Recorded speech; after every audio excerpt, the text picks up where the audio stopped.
Je suis Beatizing Antoinetta, je suis une maman de 4 enfants, j'ai 47 ans. Je suis de la nationalité angolaise, je suis ici en France, ça fait 4 ans. Je suis venue en France en 2019, au mois de juin.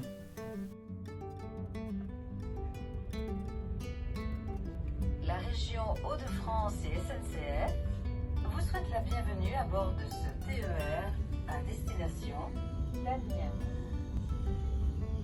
L'étiquetage de vos bagages est obligatoire.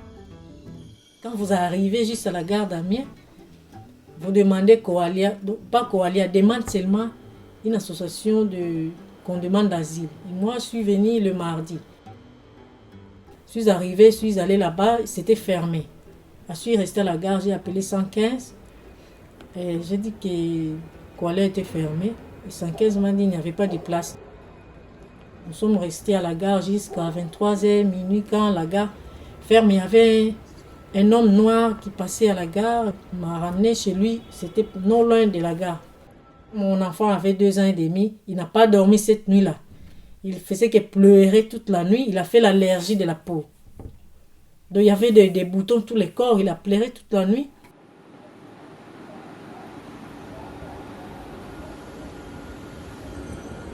Et le matin, je suis repartie à la gare, j'ai appelé 115, j'ai dit que... quand j'ai appelé 115, il m'a dit, mais on est venu te chercher où tu étais. Et 115 m'a dit, va à l'hôpital avec l'enfant. Moi, je n'avais rien. Il m'a dit, va à l'hôpital. Moi, j'ai pris le bus, je ne savais pas, je suis allée à l'hôpital nord. Quand je suis arrivée là-bas, on m'a dit que c'est fermé, il faut aller au sud. Je suis repartie à l'hôpital sud. Quand je suis arrivée, j'étais bien accueillie. Il y a eu une assistante sociale qui était là sur place. On a traité l'enfant, on a donné le médicament et l'assistante sociale de l'hôpital a appelé 115. Il a dit qu'il y a une dame qui est ici, l'enfant ne va pas bien, il faut chercher une place pour elle. Et je suis rentrée à la gare, j'ai acheté les kebabs pour les enfants et les enfants ont mangé. Après, à 16h, j'ai appelé 115, ils m'ont dit, tu restes là, on veut te chercher. À l'hôtel Église, je suis restée 4 ou 5 mois. L'assurance maladie, j'ai eu ça à travers... Moi, je ne savais rien. C'était l'assistante sociale qui a fait des démarches pour ça. Après 1 mois, j'ai réussi ça. On m'a dit que ça, tu vas ramener ça. Quand tu vas chez le médecin, tu peux commencer tes traitements. Avec ça, tu présentes, tu ne vas rien dépenser, tu ne vas rien donner. Donc, tout ça, c'est pris en charge à l'État. Après ça, là, tu devrais avoir le médecin traitant. L'assistance sociale disait que tu peux regarder sur l'Internet, tu peux trouver à côté de toi. Donc, il ne te montre pas comment ça fonctionne. Les GPS, moi, je ne connais pas.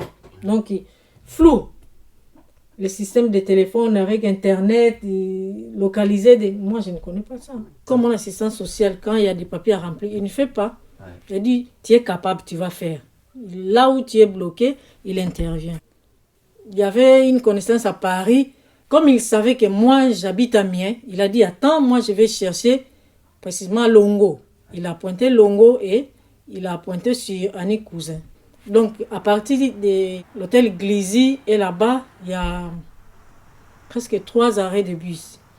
Il m'a envoyé l'adresse et moi, j'ai mis sur GPS, j'ai commencé à marcher à partir de la mairie de Longo. J'ai descendu à la mairie de Longo et je suivais.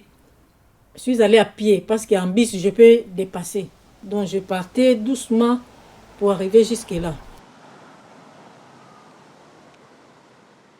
Mais moi, par exemple, avant qu'il y ait des dentistes et ophtalmologues, long, moi, je partais dans le banlieue parisienne, à Grigny. Là, il y a plusieurs centres.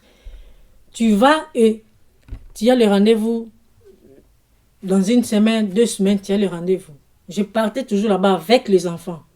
Il y avait les connaissances que je vous ai dit qu'il a choisi pour moi. Les médecins, c'était lui qui m'a ramené là-bas. Même chez les gynécologues, j'ai commencé là-bas, à Paris, à Saint-Joseph.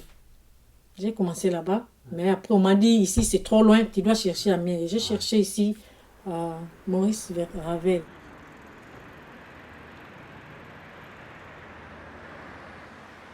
J'étais diblinée au mois de janvier 2020, oui. Après, on m'a logé à côté des McDo. Il y a l'arrêt des bus Voltaire, il y a des appartements qui sont là. J'étais logée là avant les confinements, pendant tout ce temps. J'étais diblinée. Je devrais libérer cette maison. Je suis retournée à 115. Je suis retournée dans le même hôtel, à Glizy. Je suis restée là-bas 18 mois. 18 mois diblinée. Et ça, c'est expiré. On m'a traité ça. On appelle ça AME, qui peut te prendre en charge, mais pas à 100% comme ça. Ça peut te prendre en charge, mais c'est différent, un peu différent avec ça. Okay. C'est pas tous les traitements qu'ils prennent. Mais avec ça, on m'a dit, avec ton problème de dents, là, ça, non.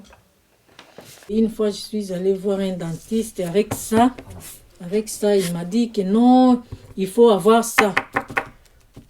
Donc, c'est un peu différent. Ça, quand tu es régulier. Mais ça, tu n'es pas régulier. Quand on m'a dit que ça ne va pas avec ça, j'ai annulé. Après, quand j'ai relancé ma demande d'asile, et j'étais logée à Amiens Nord, rue Couperin. C'est presque à côté de la pharmacie, à côté de la mairie. Il y a une pharmacie qui est là. J'étais logée là-bas. Ici, il y avait encore des constrictions. Sylvie venait avec des cartons pour mettre nos affaires. Après, nous sommes venus ici. C'était au mois de novembre 2021. Avec les enfants. On est là et notre procédure a pris fin. Bon, comme ma fille a eu le statut de réfugié, donc normalement, on devait faire l'examen de mon dossier, mais comme j'ai eu OQTF, donc je ne peux rien faire. On doit attendre la réponse. Car une fois c'est débloqué, cette situation, je peux faire la demande de réexamen. Mais l'avocate de Paris m'a dit qu'il y a 90% de réussite parce qu'on a donné l'avantage à ma fille, c'était la même histoire avec moi. Donc,